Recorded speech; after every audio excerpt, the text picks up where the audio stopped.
Dear students, in the previous video, we seen about the fourth unit of our programmable logic controller and its application subject. So there we discussed about the various functions. That means data handling functions and sequencer functions and bit pattern in a register and how we can change the bit status in a particular register and the sequencer functions.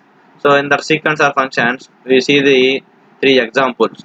Those three examples are nothing but dishwash controller and two-axis robot and three-axis robot and also matrix functions.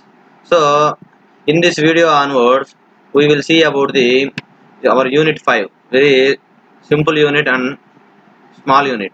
So what are the contents in the unit 5 are analog PLC operation, types of PLC analog modules and systems, and PLC analog signal processing, BCD or multi-bit data processing, and some examples related to the analog output applications. This is the first half of the our unit 5, and the second half is PID modules, PID tuning, and typical PID functions, and PLC installations, and troubleshooting and maintenance. So this video we divide this unit into three parts and we will make three videos. So the first video comprises the analog PLC operation and types of PLC analog modules and systems, PLC analog signal processing, BCD or multi-bit data processing, analog output application examples. And the second video consisting of PID modules, PID tuning,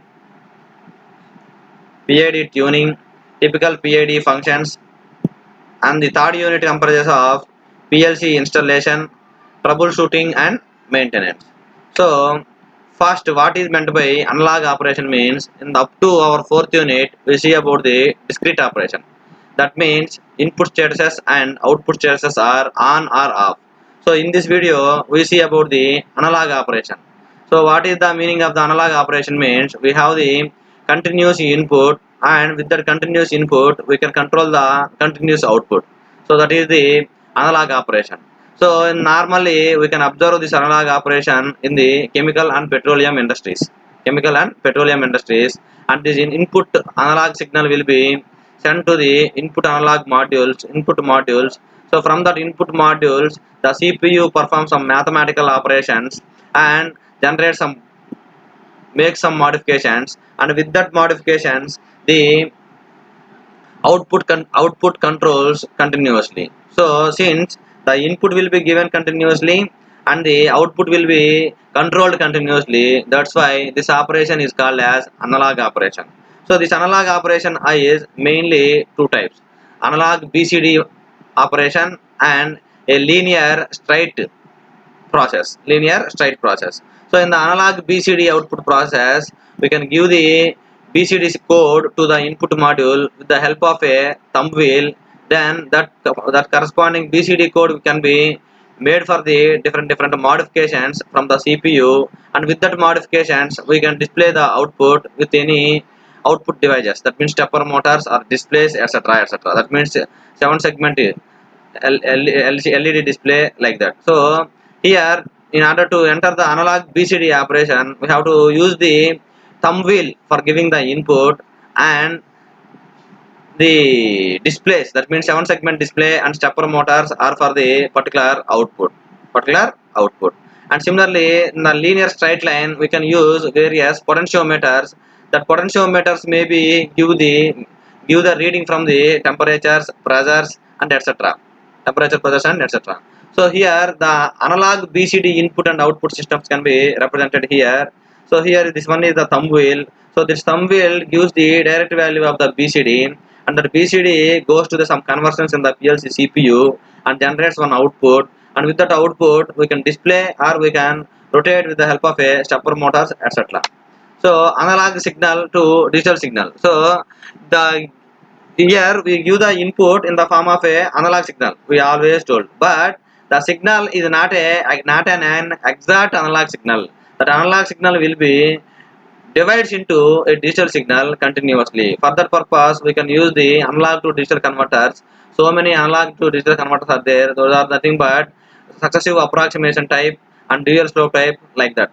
So by using those various analog to digital converters, we can convert the analog signal into a small discrete signals. Discrete signals.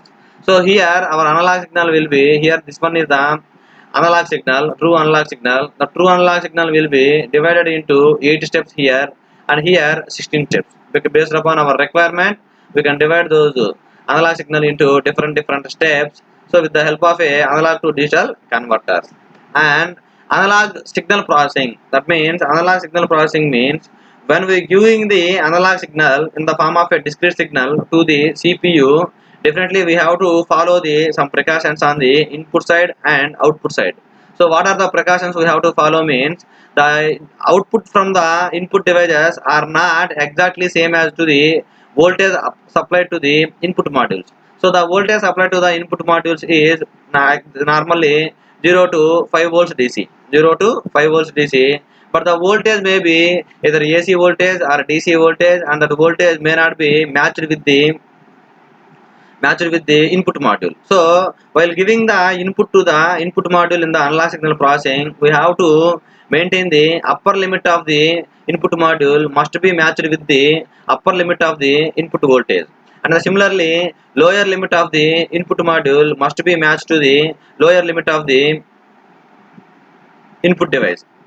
Input device or input signal. So for a particular input device, the total voltage we may consider as the 78 volts AC. So this 78 volts AC we consider as the 100% value. 100% value. For any case we read 31 volts AC. So we have to write the value with respect to the 78 volts. Then what we do, we can divide the 31 value with the 78, then we will get 0.397 for individual voltage, for each voltage. So like that we have here for the input module we have 5 volts.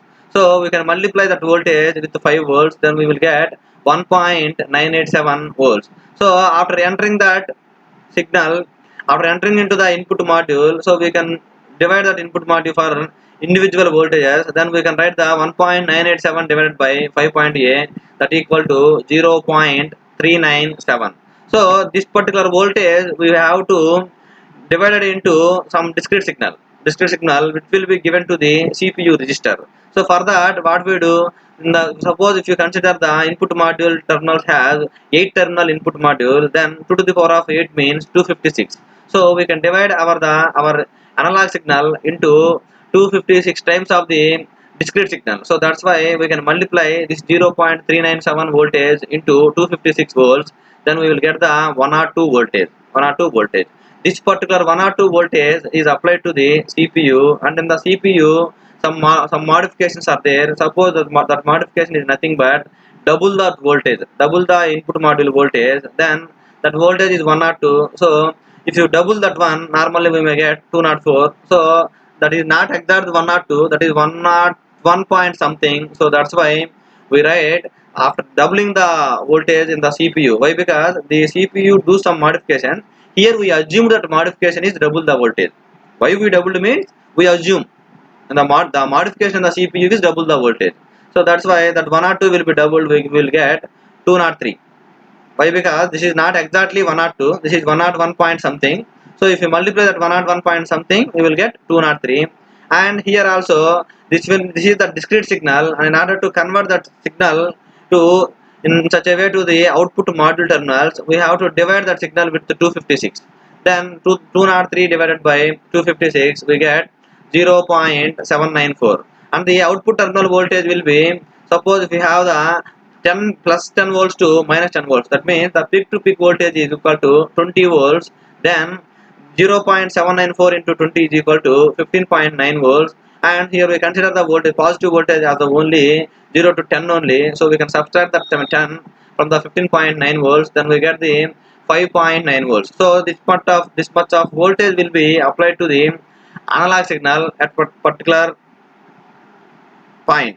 So like this, the analog voltage for every operation, the analog input voltage will be applied to the input devices, input modules, and the output voltage will be sent to the output devices from the output modules. So in that manner the process will be controlled.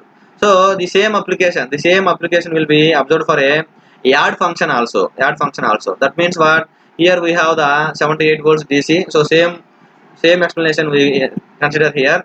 So this is the one input and this is the one input. So these two inputs are we can send to the CPU IR001 and IR001, and after submitting this IR01 as the operand 1 and IR02 as the operand 2, and if we perform the add operation, then the result will be stored in the OR01, and that OR01 value is sent to the output module. So before sending to the output module, what we do, we have to divide with 256, and then we will get the 0.78. And if you consider the peak to peak voltage or 0 to 10 volts, here we consider the 0 to 10 volts. So peak to peak voltage equal to 10.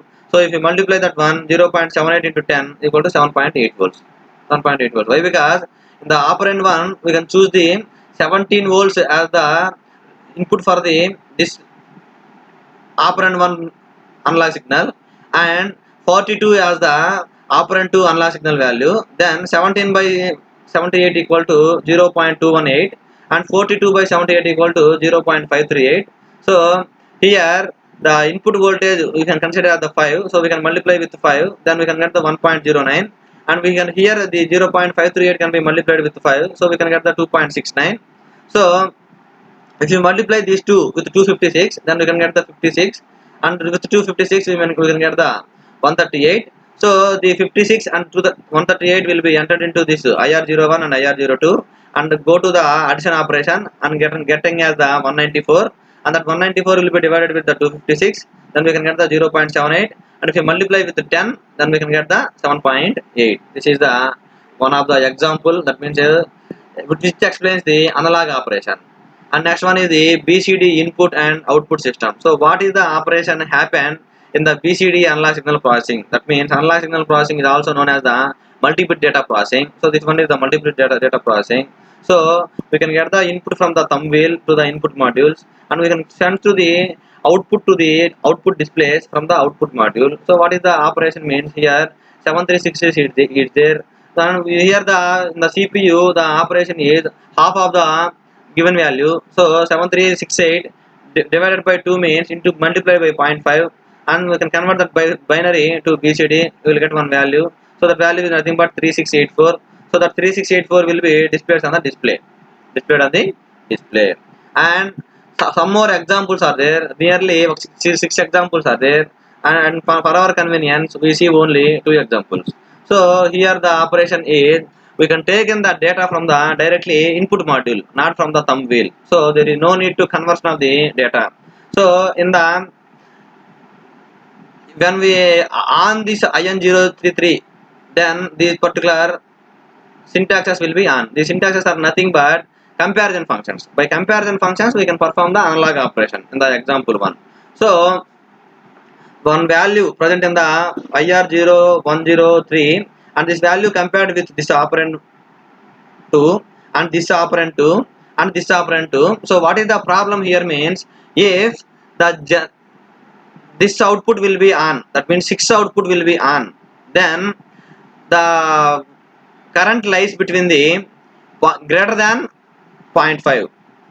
This output will be on, and output 007 will be on when the current lies between the 0.8 and 1.1. So for that what we do, here I consider one greater than or equal to function. So when this operand 1 is greater than or equal to this 116, this particular output is on. When this particular output is on, at that case the current will be greater than 0.5, and this will be on when the current is greater than 0.8, and this will be on when the current is greater than 1.1. So if you take the logic in this manner, then that is the meaning of the current lies between the 0.8 amperes and 1.1 amperes. Then which output goes on? This output 007 on. So for 0.5 amperes output 6 is on. For 0.8 the current lies between the 0.8 and 1.1, output 007 will be on. And next example 2. So example 2 is a BCD in discrete out. That means we can take the output from the thumb wheel via input module. So what we do, first we have to store that thumb wheel output in a particular register. So that's why we have to introduce one extra line. here we have the only 3 lines, so here we get 4 lines. One extra line to store the thumb wheel input to the one register. So this line indicates the storing of the thumb wheel input to the HR0054. And if the value is greater than 3750, then this output will be on, that is greater than or equal to 006 will be on. And if the value lies between the 6200 and 8542, then CR007 will be on. For that, what we do, we can consider the greater than or equal to functions, and we can make one is on, one is open contact, another is closed contact. Then that indicates the value lies between those two. That means 6200 and 8542. So this is about the analog PLC operation and BCD multi-bit data processing. So in the next video we will see about the PID modules, PID tuning and PID principles and PID functions. Thank you.